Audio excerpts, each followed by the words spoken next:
Hello, I'm Dr. Sandal, founder of Opma Clinic. The modern medical system is falling apart. To fix it, we need to radically change how we think about health, illness, and the practice of medicine.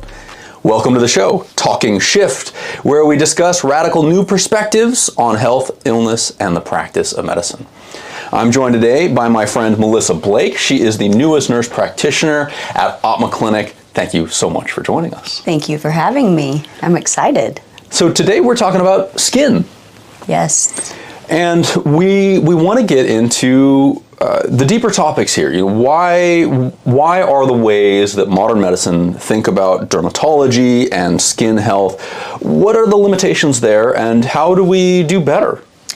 Well, some of the limitations, Dr. Sandal, I believe, begin with the thought that all we need to do to protect our skin is sunscreen.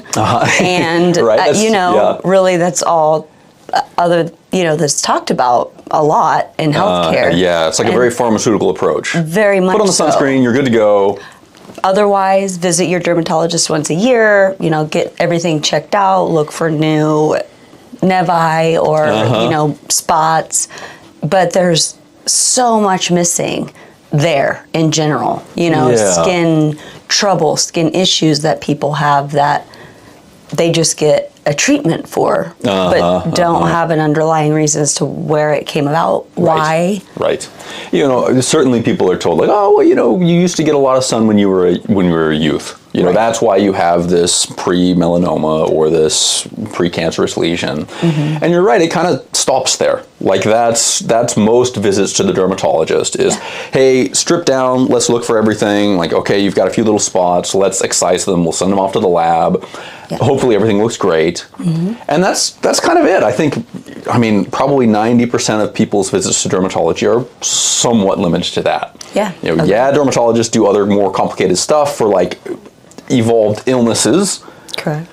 But you're exactly right. In our healthcare system, no one talks about the root cause of those things, other than sun. You got too much sun. That's it. Yeah. But is that a bad thing? Sun on our skin? Right. No, it's not always a bad thing, right? Almost all of us in the Midwest, probably other places too, but from our practice, knowing how low we are in vitamin D, which is such it's a much bigger deal than we made it out to be. Right. And like, here's supplementation for that, but still stay out of the sun, cover yourself, always wear long sleeves, So there's... Yeah, well, nothing comes for free, right, in human health. And one of the things that over and over again, I think, rings true is that when we avoid the natural approaches, when we think that we are better than our predecessors, their natural adaptation to their environment, we go, that was silly. Now we're better than that. We can slap some chemical sunscreens on, and we're going to do better than our predecessors. Yeah. I'm always amazed at how often that goes wrong. And you said it yourself, chemicals. Yeah. Why are we doing that? Is that safer? How do we know that that's safer versus our predecessors, being out in the sun and doing what they do? It's a challenge in modern medicine. I think a lot of modern medicine is built on dogmas. Now, people are very, very hesitant to challenge these things. And it's tricky, right? Because we have a bunch of published papers that showcase that UV rays from the sun do cause skin cancers, right? Tons of science that's been published on that. Right. And therefore, dermatologists feel very, very comfortable saying, well, you should use sunscreen, right? Like, problem, solution. Correct. One of the major problems with that type of thinking is that it diminishes the nuance of the situation. Correct. Exactly like you're talking about. We may solve one very particular identified problem, but at what cost? And that's largely, I think, the story of our pharmaceutical orientation in the practice of medicine. Yes. Exactly like you said, okay, great, you have sunscreen, you've blocked UVA, UVB, and theoretically that reduces skin cancers, but at what cost? What else happens?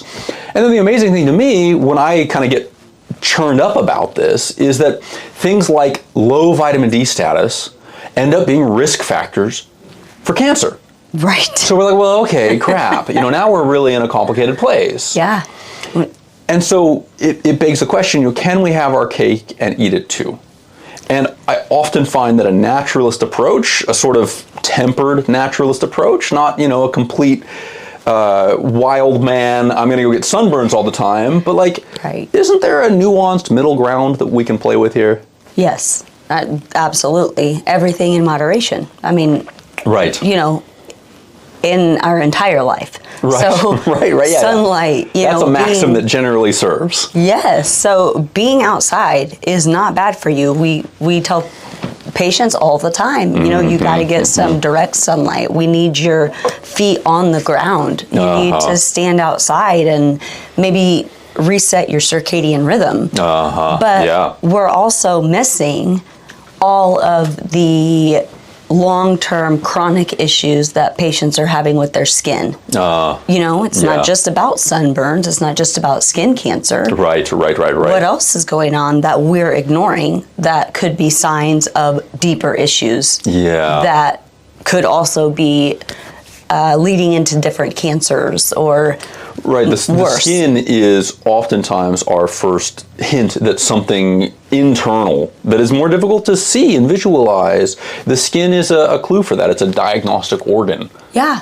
and it could be the only outward manifestation that someone may have of an internal problem. They may not ever experience or notice that they have a gut issue or a detox liver problem. Right. So it could be this outward manifestation that we're trying to treat on the outside, right? Where the actual problem lies internally. I often describe myself as a perfectionist in human health, and I want other people to be fussy and perfectionist about their own health. And so if they're like, I have this rash, and why do I have this rash? It's like, that's a really good question. Right. It's not just a random thing, and certainly we can sometimes get things like topical fungal infections, jock itch, those sort of things, or we have a tinea crura sort of ring here from rubbing against some fungal thing. That can happen, but that's actually quite rare. Most skin manifestations, like you say, they're bubbling up from somewhere. And in traditional Chinese medicine and traditional Indian medicine, Ayurveda, they're quite explicit about that. Right. They've talked about that for a very long time, this idea that different areas on our body, on our skin, correspond to different organs, different processes. And so if something is a little different, it's like, what's going on with my liver? Yeah. What's going on with my, Exactly. That's interesting. It is very interesting. So a couple of points of shift. How do we shift our perspective on the modern medical system? I want to capstone what we were talking about earlier. First of all is this idea that sun is not the enemy. It really can't be. Right? Sun is the source of all of our bioenergetics. Correct. And we require energetics to remain alive, right? Like the idea of demonizing something that does that for us is hard to sit with. Yeah. But everything in moderation. Correct. And then the second thought is, shifting how we think about skin rashes in general. Let's dig into that a little bit more. Tell me some more about your experience with that, and if someone comes to you with a rash, what goes through your head? So, mainstream medicine world, it's what was your external exposure? Did you get into something? Did you touch something? Was it a different cosmetic? Was it? Is there something in the cosmetic, or even your washing solutions for different chemicals things. Again, right? Again, it's like chemicals. Or poison ivy, something like that, and we just throw you a steroid and possibly an antibiotic. Oh, here you go, it's done.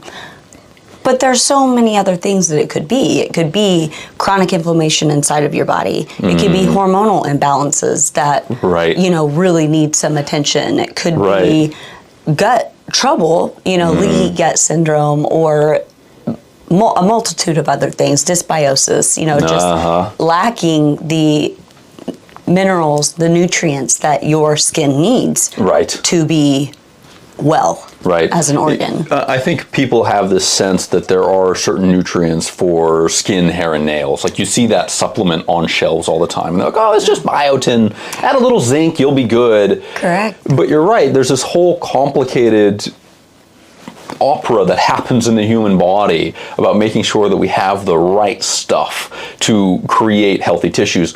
And this is maybe a little controversial, but one of the things that this kind of leads into is this idea that beauty is an indicator of health. Yeah. Which is, like, if you think about it, biologically it makes a lot of sense, right? People are attracted sexually to other people who are healthy. Like, that's the best adaptive mechanism, right? Yep. And so when someone sees someone else with really nice skin, it tells them a lot of things. It's a sort of very old heuristic. We're like, okay, their hormones are probably in balance. Yeah. They probably don't have a big medical illness. They're probably getting reasonable nutrition, right? To your points of like, what does this tell us? And so that's not a controversial statement, I guess, to say that, hey, your skin health depends on your internal health. Yeah. Right? We as animals get that. Mm-hmm. And, to even think about other animals as well, we similarly get that. You look at a cat and you're like, oh, look at that sleeky coat. Right? Like, we understand deeply that there is a tell there. Yes, hair, skin, and nails. Totally. Yeah, they're like kind of luxury organs in one sense. It's like, well, if those are doing great, they must have a lot of good stuff. Correct. Yeah, which traditional Chinese medicine, right? They look at those things more than any other. It's they're looking at your nails. They're looking at your tongue. Right. They're looking at the color of your skin and the texture, and if there's been changes, your hair, all of it. Right. And they don't need to do a lot of other work. They get a lot of information from that. Exactly, just looking. Why do you think it is that in Western medicine and mainstream medicine, we don't get into that as often, or most offices? I know that we do here at Optima Clinic, but why do you think in a conventional medical office they don't really get into those things? Quite frankly, I don't believe that a lot of mainstream medicine schools teach that. Well, that's certainly true. I don't believe that there's a lot of deep diving into many issues. I think, I believe it doesn't necessarily jump out at them. They're not taught the same things. I remember being in medical school, and it's kind of attention grabbing how many things are written off. Yes. Right. MDs, I don't think, like to hear this. And don't get me wrong, right? Most MDs are compassionate, intelligent people who want to heal people. Correct. But MDs, again, we were talking earlier about dogmas and how that kind of limits thinking, right? That's true in every field. In every field, dogma or sort of petrified practices will consolidate over time, and it gets kind of challenging to fight back on those or to push back and say, like, hey, is there a reason we're doing it this way? And they're like, well, it's kind of just all the way that we've always done it. Yeah. And in medicine, I remember being in medical school, and there are all of these people who have illness that gets written off. And I'm like, that's not really important. Like, let's pay attention to their blood pressure. Right. Like, well, maybe it's related to their sugars. I don't know. That's what we saw on our testing. We saw their sugars are high. So maybe the rash is related to the sugars. But that's not really the point, med student. Right. And eventually you're like, okay, as a resident physician, you can start to push back on that a little bit. You're like, well, listen, can we figure out what's really going on here? And they're like, well, you have 5 minutes. Get to it. Yeah. And so, in a real sense, the practice of modern medicine, one of its challenges is that it doesn't have an easy way to think outside the box, right? It's constrained in many, many different ways. Constrained by the insurance companies, constrained by middle managers in hospital systems, these sort of things. And physicians really don't have a lot of opportunity to be curious about these. And kind of, like you were saying, like, what else is going on with this? Well, that's really interesting. What is that rash about? Yeah, and why? Well, you tell me, in med school, nutrition. Basic things, exercise and diet. How much is that, how much of that is taught in med school? I'll give you an interesting example. In med school, we do spend time educationally on the furthest manifestations of nutritional deficiency. So like if someone is deadly deficient in a B vitamin, we learn that can manifest as a particular type of skin rash. And we're like, oh, these manifestations, if they're super, super low in B3, you're going to get these symptoms. Right. But what's interesting is that actually those symptoms all exist on a continuum, on a spectrum. Yeah. And in med school, we learn about this portion of this. It's like, well, they're going to keel over. Yeah. Yeah. And this is when, like, if we run a blood test, we're going to catch it. We're like, wow, their B3 is totally low. And like, oh, yeah, that connects with their skin. Yeah. But the reality of that is that the tools that we use in mainstream medicine, the tools that they use to try and catch that only flag at death's end. Like, it's calibrated wrong. Because actually, you might notice some skin manifestation even with a subclinical deficiency. And correct. My gosh, is that missed all the time. Subclinical, to me, means clinical. Yeah, I love that. Well, and that's a big difference of what we practice here. Correct. Right? We calibrate differently, and I encourage MDs to calibrate more with more sophistication. It's like, again, I want people to be perfectionists. Yeah. Right? I don't want the concept of medicine to be like, okay, I'm not dead. Well, that's a great start. Right. Like, yeah, here's a few Band-Aids, but along the way. But why, even in modern medicine, if you have 7 minutes with this patient, why aren't we discussing this end of that spectrum? Yeah. You know, if we notice a change here, why aren't we discussing that here? And why are we waiting until this point, until someone is absolutely sick and already has this now chronic illness that is never going to, you know, go away? I hate to simplify, but I dare say the answer is simply insurance. Insurance doesn't pay people to be seen when they're on this side, healthy. Right? Like literally, if one is in a conventional medical system, how do you code for that to get paid? And unfortunately, physicians have to get, like, they have to do the things that insurance companies tell them to do to get paid. But the obvious problem with that, right, is that this problem would have been way better treated way up here. Yes. Like, it's way better for the patient. Frankly, it's better for the entire system. Right. Right? The entire system does better if there's that old adage, right? An ounce of prevention is worth a pound of cure. Yes. We end up spending so much time and money on the wrong end. Yeah, right, and it's very unfortunate. And how do we go about changing that? Well, that's what we're talking about, right? That's why we do things like this, to talk to people and be... Ultimately, right, people have to vote with their wallets. It is more expensive for a given individual to wait till they're keeling over. Even in the insurance system, that costs them piles of money in their deductibles, yada, yada, yada. Yeah. People have to be exposed to ideas like this and go, damn it, I want better medical care. Like, can we shift the way we're thinking about our health, illness, and the practice of medicine? And the answer is, yeah, absolutely. Yeah. But it takes these sort of fun conversations. It sure does. People have to know. You know, if we're not educated about it, or we're not educating, you know, the mass majority, how would they know? Right. You know, not everybody, you know, is taught this in medicine, right? And I'm very much so a fan of lanes. This is my lane. I'm not going to pretend to know all about a vehicle per se, you know. I will flat out say I don't, but this is what I do know.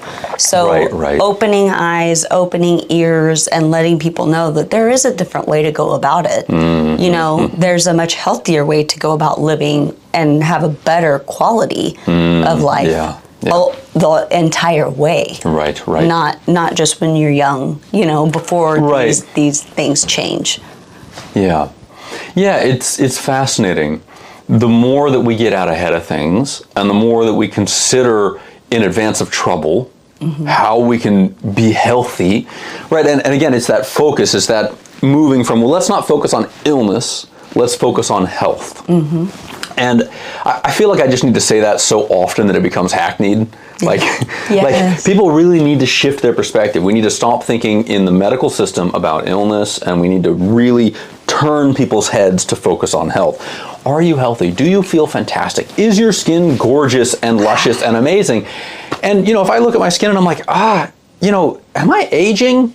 Well, okay, let's get ahead of that, right? Like, age is literally just a gradual breakdown of homeostasis. Correct. And there are a ton of things that we can do to push back on that. And in the practice of integrative and functional medicine, nowadays we have really, really cutting edge science on those things. Things that the best dermatologists in the world are applying in secret, right? Yes. They're like, hey, this isn't FDA approved, but there's a lot of stuff to talk about with peptides and stem cell therapies for hair loss and skin lusciousness and all these things.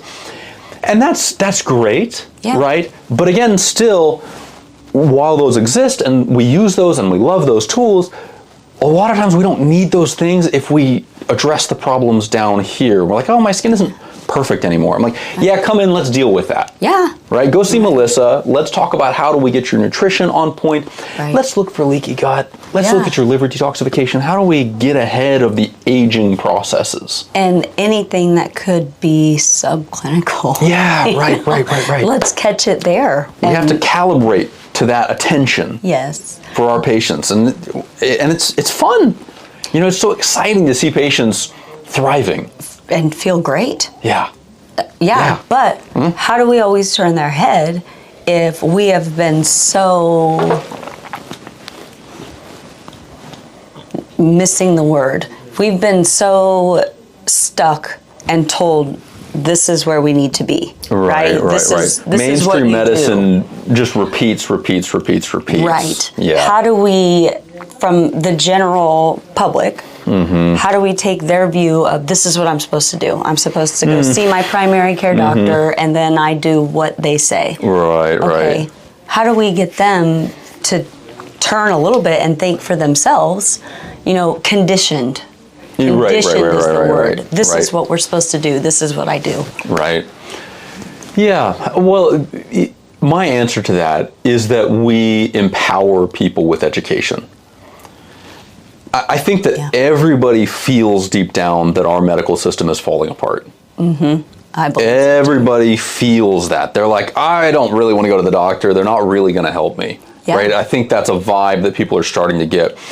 And I'm really appreciative to guys like Andrew Huberman, for instance. The sort of podcast culture, I think, is doing a lot for this because people start to think outside the box. They start to realize that MDs and the medical dogma isn't finished science. Correct. Right? They're like, oh, there's a lot that we're developing here. Oh, it isn't just that I go to the doctor and he knows everything.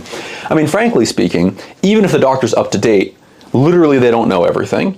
Because science is evolving constantly, right? Correct. But most doctors aren't even up to date on the modern science, right? They graduated 20 years ago. They have pharmaceutical reps who come and kind of update their education. If they're board certified, maybe they've kind of studied up on the newest drugs. Like, to get board certified is a nice thing, but the board certification testing is about diagnosis and treatment. What does that mean? One treatment. That's it. This treatment. And what that's again all calibrated all the way over here. And so the bottom line is that if people are relying on mainstream medicine for their concept of health, they're never going to get perfect health. They're always going to be maintaining and fixing things once they're broken down. Yeah. And like you said, that's not something I would accept for my mechanic. No. If I'm driving my car and I'm like, oh, my brakes cut out. I guess I should have dealt with that. Right. Okay, a little late. If you get another chance to go back and get it fixed. Right. Exactly right.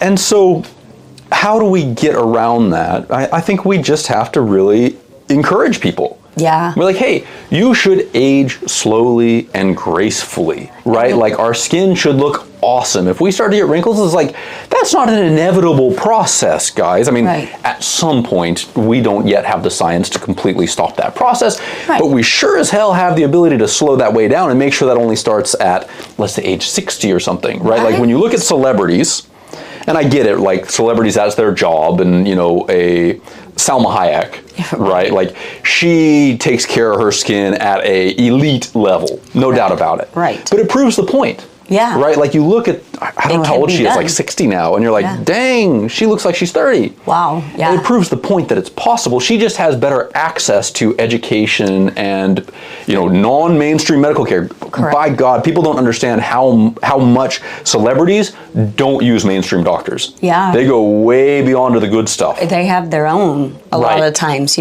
personal. Totally. And, at Optima Clinic, one of the reasons I brought this to my hometown, Lawrence, Kansas, is because I wanted Lawrence, Kansas to have New York City medicine. Yeah. Right? Like the good stuff. Mm-hmm. And again, to your point, that's all about just shifting that perspective for people. And if we can then give people that education, like we're having this conversation now, then they're able to do their own research and go, hang on. Yeah. And finding those places, like you mentioned, Andrew Huberman on his podcast, and there's multiple podcasts, that are out there that talk about aging, longevity. How do we avoid these chronic illnesses? How do we, how can we change where the needle falls and we start taking care of business? Yes, checking in. So there's a lot of ways now, like you mentioned, that we have access to this excess of science and the newer upcoming sciences of longevity and just health in general. The cold, what we can do that helps our body with a cold plunge, what we do that helps our body in a sauna. Right. So simple. Right. It's fascinating, right? A lot of things that give us great health are not expensive. They're not. They're not even that time consuming often. Really? No. It's unfortunate more people don't know, but that's why I'm happy being here talking with you about it. Right. One of my favorite, let's call it skincare hacks, is literally as simple as stress management. Yes. When people are stressed out, they produce an excess of cortisol, and cortisol is on a scale, a weighted teeter-totter, with testosterone and estrogen. Yes. Stress goes up, and then cortisol will go up with that. That means that testosterone and estrogen, which give people nice skin, it's like in general, why women have better skin than men is because estrogen really, really helps with that. If you're stressed out, you start to lose that. It accelerates that obvious aging process. It sure does. And also on that same extent, women can also put themselves at a much greater risk of becoming estrogen dominant, which is not a great place to be. Right. Which, how would someone know that? But also, it shows up. It presents in your skin, acne, rosacea, types of dermatitis, eczema, psoriasis, all the things. It could be estrogen dominance. It could be the cortisol dominance that's lowering our testosterone and estrogen. Right. And multiple things. And there's all sorts of different ways to approach that. Yeah. And the reality is that some of that is in people's immediate control. Yeah. It doesn't hurt sometimes to get a little extra jet fuel for that. It's like, hey, let's use some supplements or some targeted nutrition. Right. Or even perhaps some pharmaceuticals that people are really kind of in the ditch and need to be pulled up out of there. But a lot of that depends on when people catch that.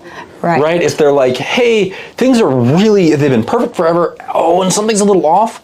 Well, that's way easier to treat than, hey, I've been kind of ignoring this, and oh my gosh, I'm way down here, and I just got diagnosed with PCOS. Yeah. Like, talk about a dermatologic manifestation of an endocrine issue, right? PCOS. And, okay, a lot more lifting to do from this point, but all possible. And, God forbid people get put on birth control for PCOS. Like, a classic example, right, of like, let's just give it a pill.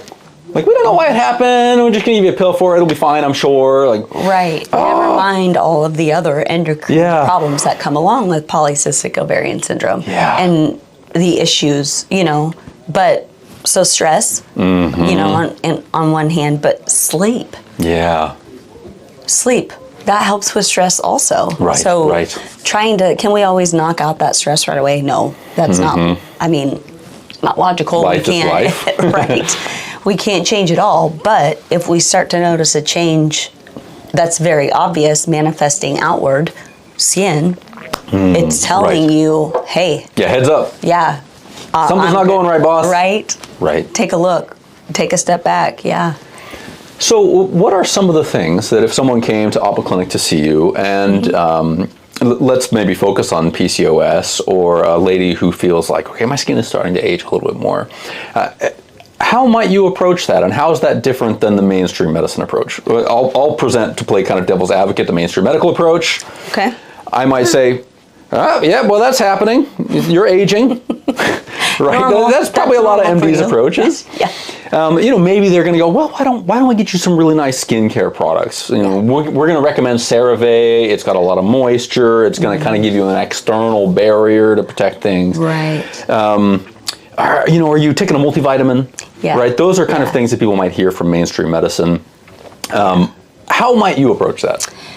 First of all, a very extensive background look. Digging in. Yeah, asking a lot of questions. So you're taking skin seriously. Spending time with someone asking, Dr. Sandal, what changed? How long has this been going on? When did you notice? I have 3 kids. I'm very tired. Yeah. Yeah, right? Okay, so what's happened since then? When your body was this way and you felt like this, what's changed since then? So I love that look question. at that? It's such a cool way to think about it. Right. And then we approach it by depending on answers. There's not a one-way street to anything. So I hate to leave this open and vague, but it's a one person kind of deal. It's different for each person. You're a detective.